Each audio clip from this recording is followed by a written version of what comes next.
بتكتب بوست أو بتعمل إعلان والناس بتعدي عليه كأنه مش موجود، يبقى غالبا أنت نسيت أقوى فورمولا في عالم الإعلانات. الفورمولا دي اسمها إيدا، ودي مش مجرد حروف، دي خريطة إقناع كاملة.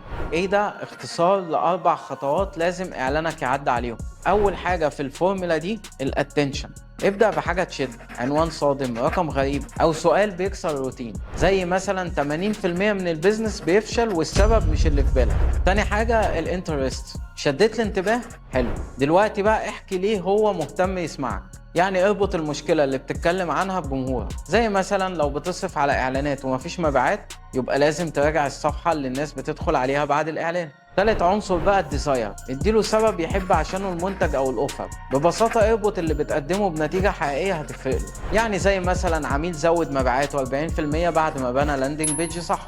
رابع حاجة بقى هتعملها الاكشن، ما تسيبش الجمهور محتار، قول له يعمل ايه. يعني مثلا قول له سجل دلوقتي وجرب اول اسبوع مجانا، او حتى شارك الفيديو مع حد محتاج يراجع اعلاناته من اول وجديد. لو اعلانك فيه اتنشن بس والسي تي اي ضايع، فانت بتبدا الحوار وتسيب العميل واقف لوحده في الاخر مش عارف هو يعمل ايه. لو استفدت ابعت الفيديو لاي حد بيكتب محتوى او اعلانات، وقول له بقى كل كلمه لازم تخلي العميل يكمل ما يهربش.